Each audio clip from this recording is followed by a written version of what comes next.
Research has shown that factors like a woman's age, education, rural or urban residence, and income influence her domestic violence experience.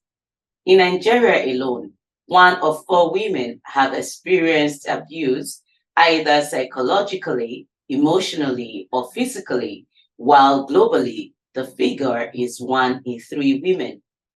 Hello and welcome to Let's Talk. My name is Olujoke Osako with the topic Domestic Violence Palava, and my guest is Coach AbbeyG, a relationship coach. But before we delve into the program proper, I'd like to remind you to please subscribe to our YouTube channel and follow us on all of our social media platforms. Until then, please enjoy the ride with us. Thank you so much, Coach, for coming on the show. It's nice having you. Oh, thank you. You're welcome. Okay. Now we're talking about domestic violence palava. Of course, domestic violence has been before time immemorial, but has never been taken serious as it is now. Now, let's quickly go back in time by giving us a brief overview. Hi, you're welcome. Yeah. It is a topic that is hardly covered or talked about, and particularly this October, which is highlighted as the month for domestic violence. That's why also myself on a lot of my social platform media, I am highlighting the topic. It's a taboo topic that is often dealt with, and different countries, nations around the world have tried to use it as try to define it. Particularly in UK, they just recently updated. The definition more likely. So I mean, we have different. They come in different format. They might be physical, sexual, violent, or temporary, or controlling, economical. I think that's the one that has been, and financial one that has been added to the UK one recently. And then you have the psychological, emotional, and other type of abuse. These are not often mentioned out there, but these are things that are taking place in lots of homes, and a lot of this was the level was more even intensive more now that after COVID. Before COVID, it was more highlighted, but after COVID, it became more like a pandemic in itself, and it is something we need to still focus on. And as you know, a lot of ex-spouse or spouse end up killing their partner here and there. So it's really a lot of countries have now are treating it the same level like any pandemic. I guess because of COVID actually brought out this pandemic, as you called it, because most partners are not always around. Everyone goes to work, especially the men, and they've never been maybe together, like a kind of lock-up situation. So I guess that's why. And at that time, we actually saw the rate of divorce increasing. There was so much divorce after pandemic because of this, this eye-opening situation. Now, let's look at the Western world. The Western world has successfully protected their women against domestic violence. But in Nigeria, or Africa, if I may say, it's still work in progress. So now with this, what is the trend of domestic violence in Africa? In Africa, particularly I think the only statistics I have so far is Lagos, Nigeria. They did a research about 10 or 15 years ago, where they said 1 in 3. And in in a lot of the urban cities, in the main popular cities or capital cities in a lot of the African countries, they are actually adapting to a lot of the Western cultures and stuff.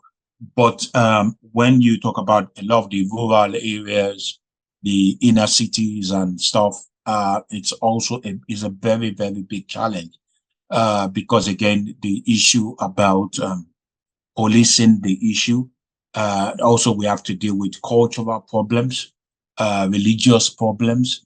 A lot of all those played major parts in people not accepting a lot of these changes. So religious problem is actually one of the major challenges that we have. Yeah. Well, it's obvious Yes. that today most religious leaders are also speaking out against you staying married when your life is at risk.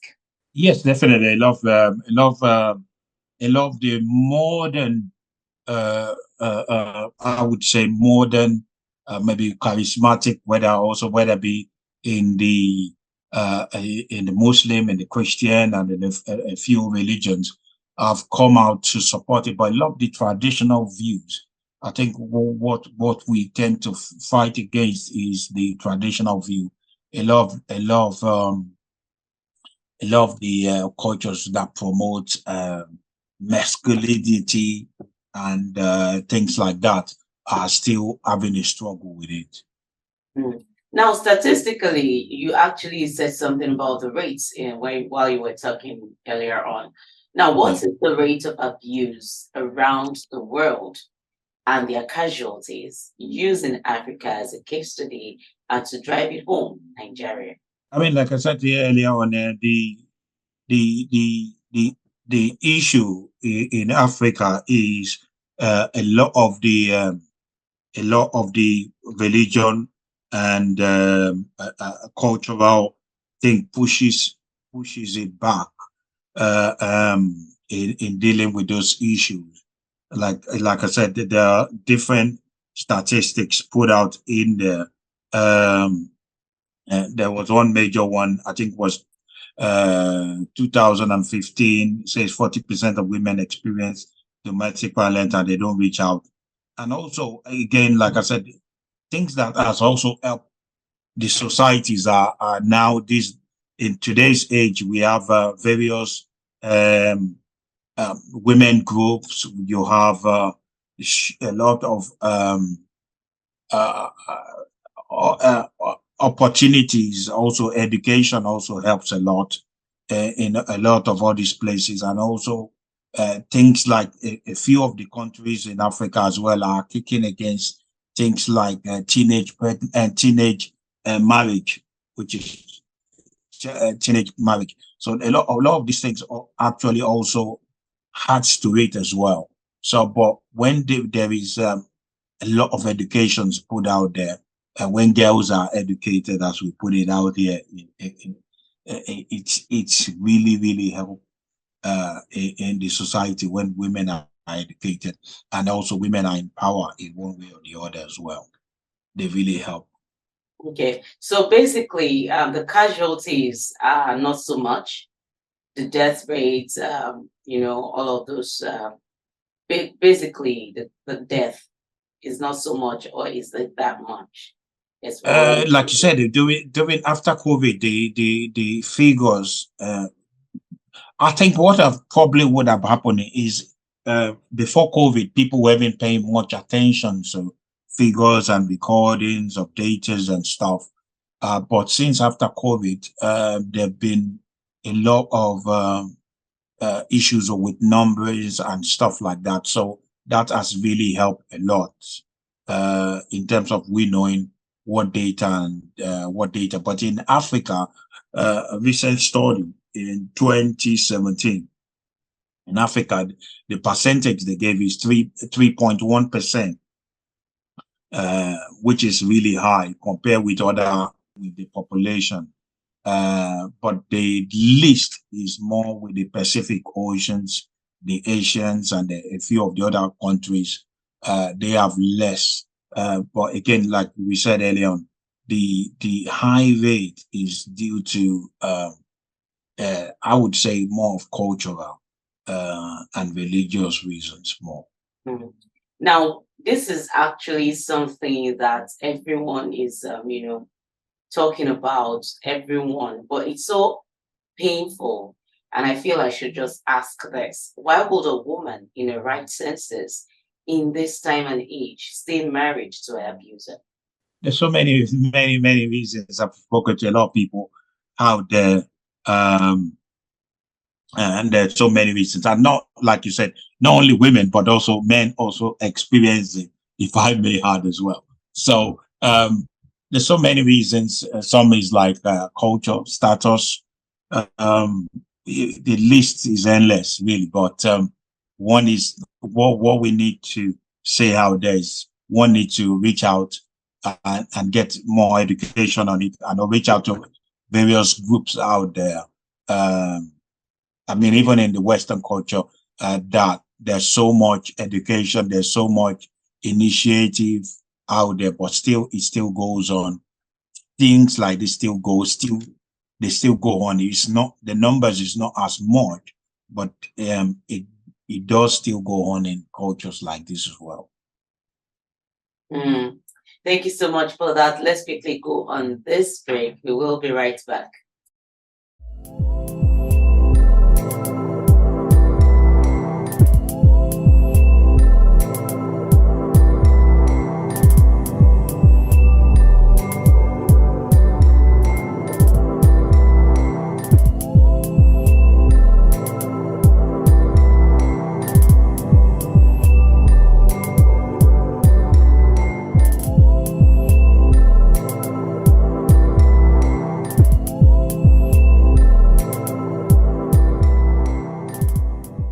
Welcome back. If you're just joining us, the program is Let's Talk on DNT Work, and I've been speaking with Coach AbbeyG.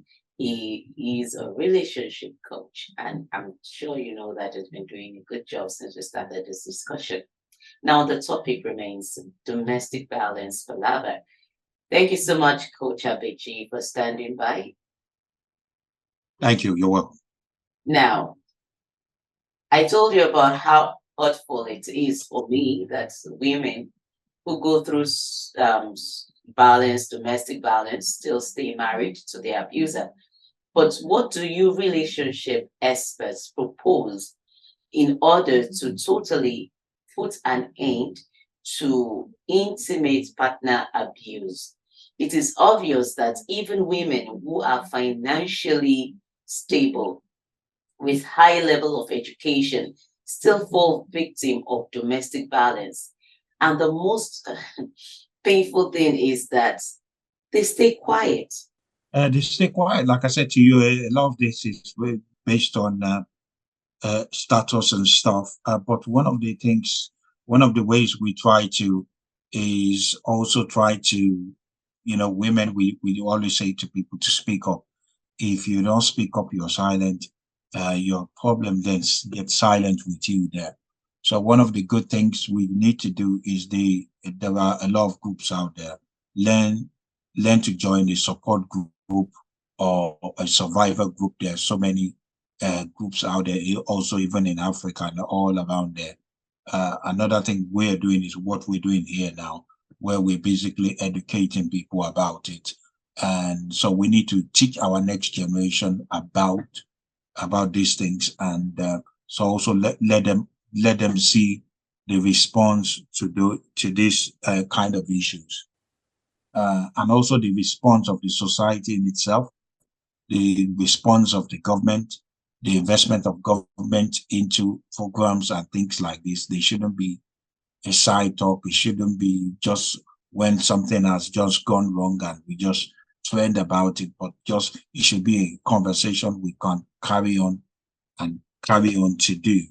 And in that way, then we will have more people that will come out. And also when people come out, we shouldn't stigmatize them, laugh at them, or try to give an excuse. There's so much bullying and stuff going on a lot of social media. But what we should do is encourage people to come out, so that then we can have more people. More people can have more confidence to come out and speak about all these kind of things, and also fund a lot. Another idea, another suggestion I would give is also to fund a lot of all these organizations. They cost a lot of money to finance them out there. Now, it is just like you said earlier, you made mention that October is the month of domestic violence awareness.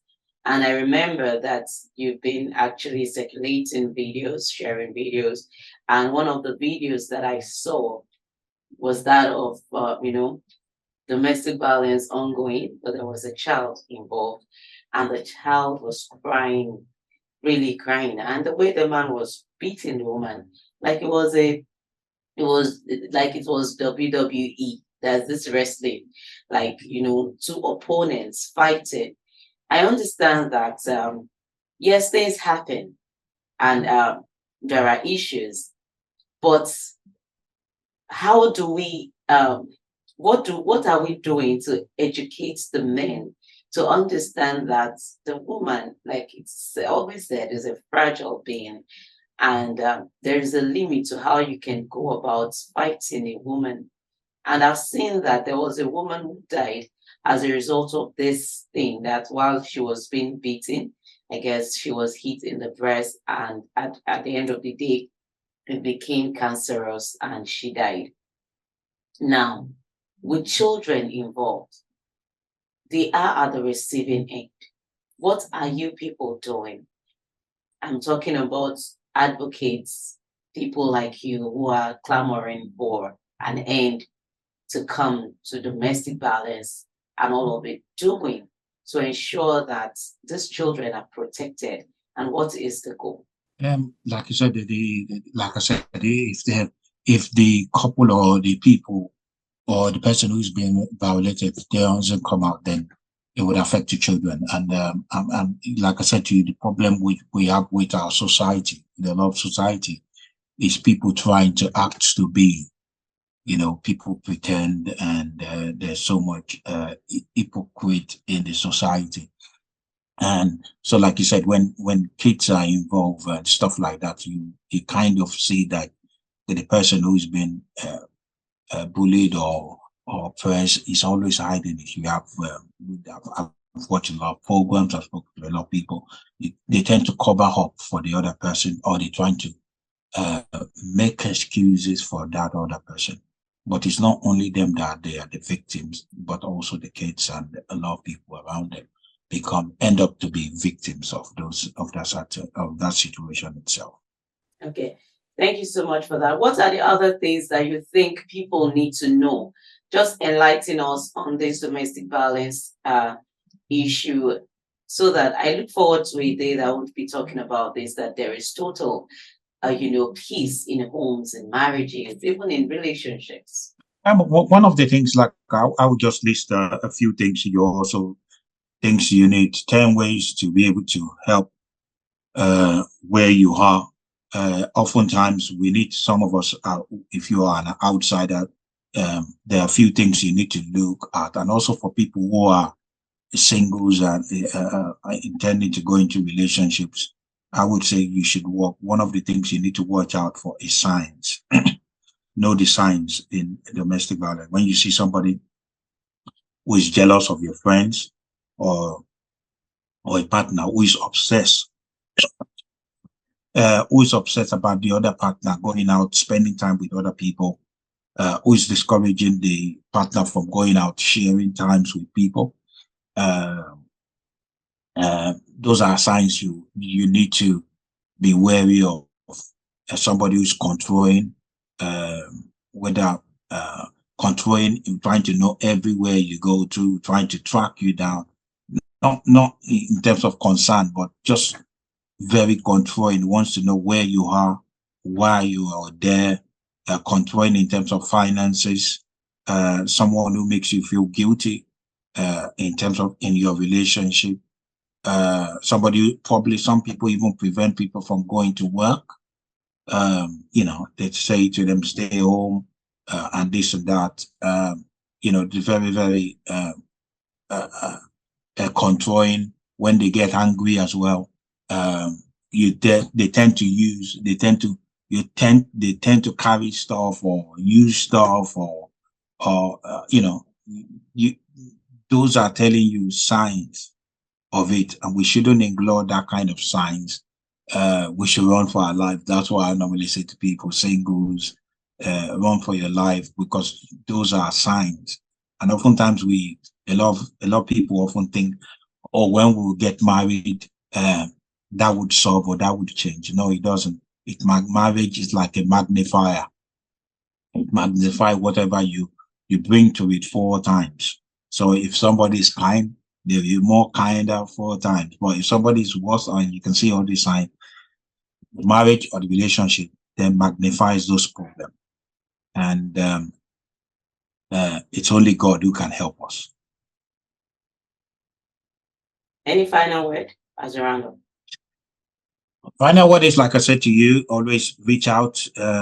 Don't be ashamed. There are always a lot of support groups out there. There are people out there that would support you if you go on Google searching, and where you are in the world, there's always somebody who's around to support you.